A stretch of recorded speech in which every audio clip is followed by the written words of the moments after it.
The discovery that changed everything.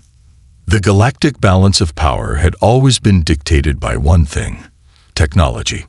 For centuries, energy weapons had ruled warfare. Plasma cannons, antimatter projectiles, and ion disruptors had rendered physical armor useless. The mightiest empires in the universe thrived on the superiority of these weapons, ensuring that no primitive species could ever hope to rise against them. And then, humans changed everything. It started as an accident. On an isolated research station orbiting Gliese 581, a group of human scientists worked under the banner of the Terran Materials Institute, TMI. They had been experimenting with exotic alloys, trying to create a heat-resistant supermetal for ship hulls. They had no idea they were about to rewrite the laws of war. The failed experiment that succeeded. Dr. Elias Kettering had been awake for nearly 3 days straight. His assistant, Lana Vos, had warned him about pushing himself too hard.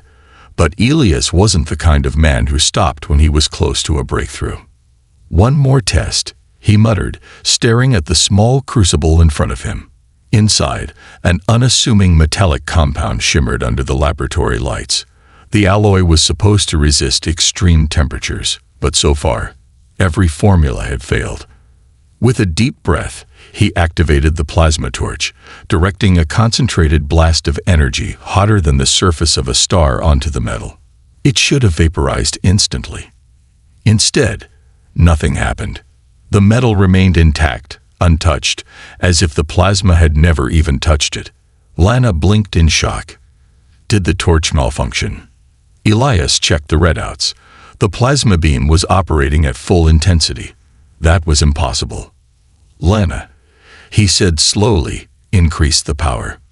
She hesitated but obeyed. The energy output tripled. The plasma beam roared, its blue light filling the lab. Enough energy to melt through a battleship's hull. Still, the metal didn't even glow. A silence fell over the room. Then Lana whispered, "What the hell did we just make?" The incomprehensible metal. Word of the experiment spread rapidly through the research station. Within hours, military officials had arrived, demanding tests. They fired lasers, railguns, antimatter charges. Nothing worked. It was indestructible. But the most terrifying discovery was yet to come.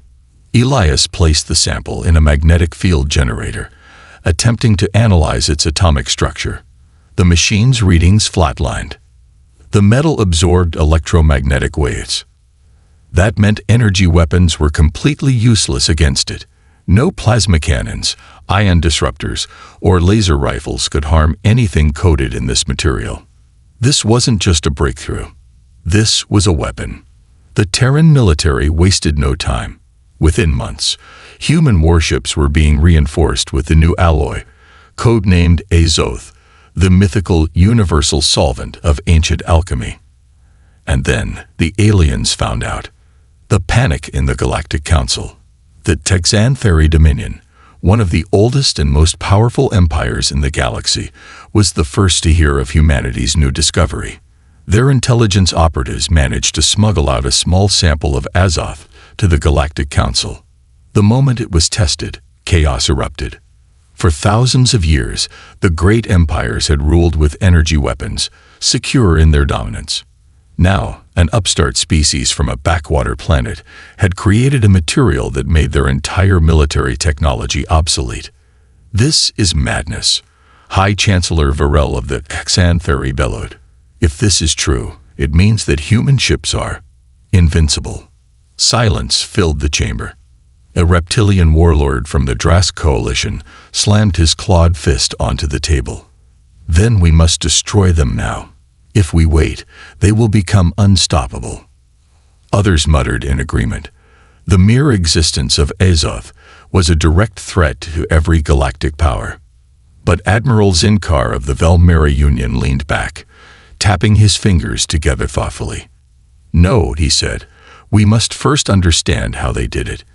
If we destroy them too soon, we may never learn their secret. This, Azoth, could be the key to ultimate power." A chilling realization settled over the council. Humanity had unknowingly started an intergalactic arms race, and the aliens weren't going to let them keep their secret for long. The assassins sent to Earth. Back on Earth, the United Terran Defense Fleet was already preparing for war. They knew it was only a matter of time before the great empires tried to steal, sabotage, or destroy their newfound power. And they were right. On a cold night in Geneva, where the Terran High Command held its meetings, a silent shadow slipped past security. A figure clad in adaptive camouflage moved through the corridors, bypassing scanners and guards with inhuman precision. A Xanthari assassin. The mission was simple: kill Dr. Elias Kettering. If humanity's leading scientist on Azoth died, perhaps the metal's secrets would die with him. The assassin reached the scientist's quarters, silently drawing a molecular blade. But as the blade struck, it shattered. The assassin barely had time to react before a bullet ripped through his skull. Dr. Kettering stood there, holding a sleek kinetic pistol. His nightstand had been reinforced with Azoth, and when the assassin's weapon had struck it, it had broken like glass. Kettering exhaled. "You idiots," he muttered, lowering his gun. "You still don't get it, do you?" He stepped over the corpse and picked up a communicator. "Admiral, we have a problem. They've made their move." Across the galaxy, alien fleets began to mobilize. The war for Azoth had begun. The war for Azoth begins. The assassination attempt on Dr. Elias Kettering had failed. That Xanthari assassin lay dead, his blade shattered against the indestructible alloy that humanity had unknowingly unleashed upon the galaxy. But the attack had confirmed humanity's worst fear. The aliens knew. The secret of Azoth was out, and every major galactic empire would now stop at nothing to seize it, or eradicate humanity before it was too late. The Council's response: fear and desperation. The Galactic High Council, a coalition of the universe's most dominant species, convened an emergency meeting deep within Crovaris Prime, an artificial world at the heart of their dominion. For millennia, they had controlled the balance of power, ensuring no species could challenge their rule. But now, the Terrans had changed everything. A massive holographic display floated above the chamber, showing the latest intelligence reports on human warships clad in Azoth armor. "They're building an entire fleet of these invulnerable monstrosities," barked General Voska, a warlord from the Dras coalition, his reptilian frills flaring with anger. "If they finish, we'll never be able to stop them." Chancellor Virel of the Xanthari Dominion, her bioluminescent tendrils pulsing with nervous energy, interjected, "We cannot allow this to continue. If their ships cannot be destroyed by our weapons, then they will rule us all." A deep, rumbling voice filled the chamber. "You are all fools." Silence fell. Admiral Zinkar of the Velmera Union stepped forward, his cold, insectoid eyes reflecting the light. "We cannot defeat them conventionally," he said. "But brute force is not the only answer. If we cannot destroy Azoth, then we must take it from them. We must infiltrate their research facilities, steal their data, and replicate their discovery before they become truly unstoppable." A long pause. Then, slowly, the leaders nodded in grim agreement. The war had already begun, but it wouldn't be fought only in space. Operation Iron Eclipse, the infiltration of Terra, Earth, despite being the birthplace of Azoth, was not the safest place in the galaxy. The United Terran Defense Fleet, UTDF, had gone on high alert after the assassination attempt on Dr. Kettering. Orbital security platforms, stealth drones, and AI surveillance systems had been activated, making an infiltration attempt nearly impossible. But the Galactic Council had deployed their best. At 2:30 Earth Standard Time, a small, cloaked vessel slipped past Terran orbital defenses, landing in the shadow of the Himalayan Research Facility, the most heavily guarded Azoth development center on the planet. Inside were 5 of the deadliest operatives in the universe. Their mission: steal the Azoth formula or destroy the research facility. moving with supernatural precision, the infiltrators, Drask hunters, Xanthari shadows, and Velmera technopaths, hacked through Earth's defenses.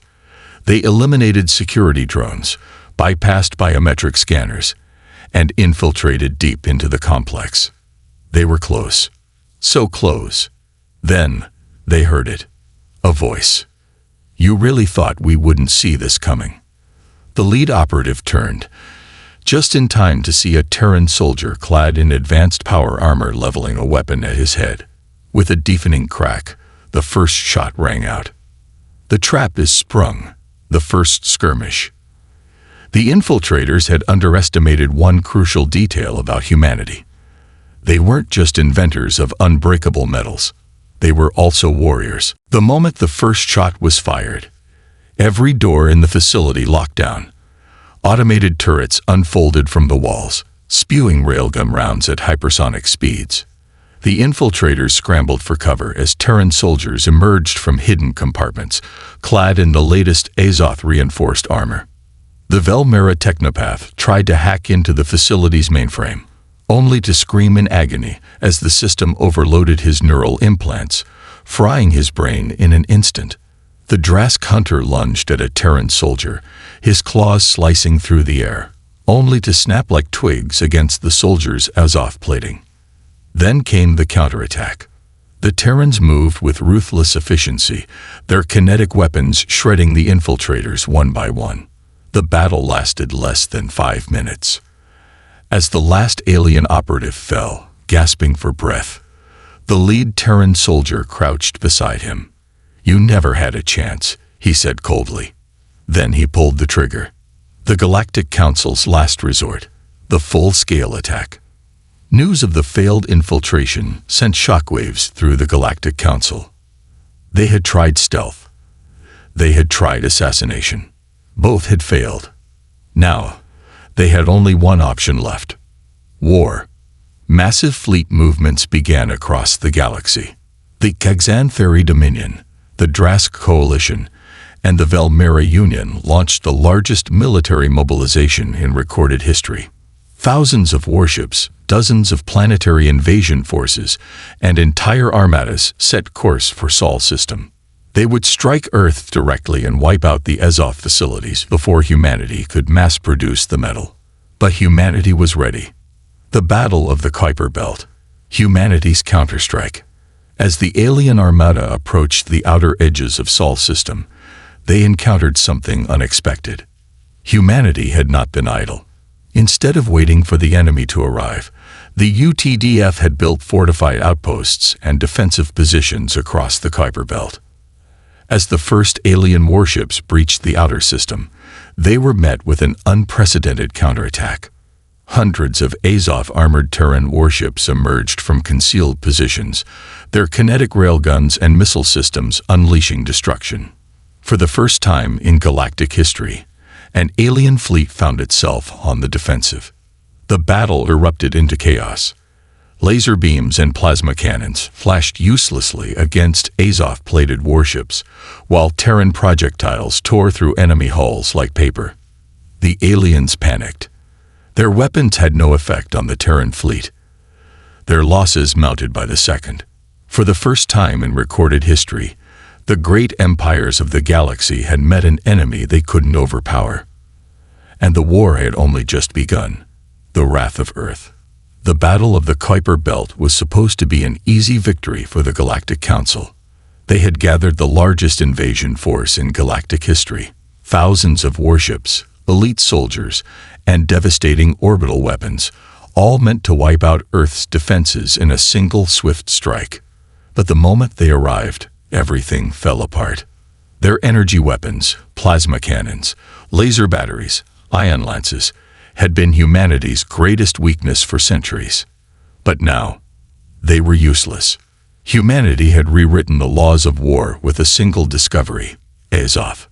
Their warships, clad in impenetrable alloy, shrugged off laser blasts as if they were light rain. Their ground forces, wearing Azoth-reinforced armor, walked through enemy gunfire like ghosts through a storm. And now, the Council's mighty fleet, the one meant to crush Earth, was being torn apart. Panic in the ranks. Admiral Zinkar, the Velmera commander overseeing the invasion, watched in horror from his flagship as entire battlecruisers exploded around him. "This isn't possible," he whispered. The Terran warships moved with perfect coordination, unleashing barrage after barrage of kinetic rounds and missile strikes. Each projectile, traveling at hypersonic speeds, punched straight through the Council's best shielding technology. There was no defense against it. The battle had been going for less than 30 minutes, and already the Galactic Council's forces had lost over 30% of their fleet. It was a massacre, and humanity was just getting started. Humanity's secret weapon, Project Titanfall. Far away from the battle, deep within the armored bunkers of Luna Base, Admiral Julian Connors, Supreme Commander of the United Terran Defense Fleet, stood before a massive holo-display, watching the chaos unfold. Beside him, Dr. Elias Kettering, the man responsible for discovering Azoth, monitored data streams from the battlefield. "We need to send the signal," Kettering said grimly. Connors nodded. With a single command, he activated Project Titanfall. The Titans descend. Across the battlefield, Terran warships suddenly disengage, breaking formation and pulling back. The alien commanders, desperate to regain control, ordered their ships to chase them down. That's when they saw it. Something was falling from the sky. Dozens of massive objects, streaking through the void like meteors, entered the battlefield from Earth's orbit. At first, the aliens thought they were reinforcements. Then, their scanners picked up the readings. They weren't ships. They were mechs, the first walkers of war. Each of these Titan-class war machines was over 300 feet tall, made entirely of Azoth alloy, and piloted by Earth's finest warriors. They slammed into enemy capital ships, boarding them mid-battle, ripping through their hulls with unmatched precision. One Titan landed on the bridge of a Drask dreadnought, tore through the command center, and ripped the admiral out of his seat, crushing him in its fist. Another hijacked a Xanthari battleship, overriding its systems and turning its weapons against its own fleet. It was the first time in history that humanoid war machines had entered space combat. And they were unstoppable. The Galactic Council's last stand. On board his flagship, Admiral Zinkar watched the slaughter unfold. They had no choice. "This is Admiral Zinkar of the Galactic Council," he broadcasted on an open frequency. "We surrender. Repeat, we surrender." For the first time in thousands of years, an alien empire had bowed to humanity. The future of the galaxy. With the war over, the Galactic Council had no choice but to sign a treaty, officially recognizing humanity as the new dominant power in the galaxy. But Earth wasn't interested in conquest. Instead, they imposed a simple rule. No species would ever be allowed to use energy weapons again. From this moment forward, the era of plasma cannons, lasers, and ion weaponry was over. The galaxy would have to return to bullets, missiles, and kinetic warfare. Because in a world where Azoth existed, energy weapons were nothing more than a joke. And so, humanity rewrote the rules of war forever.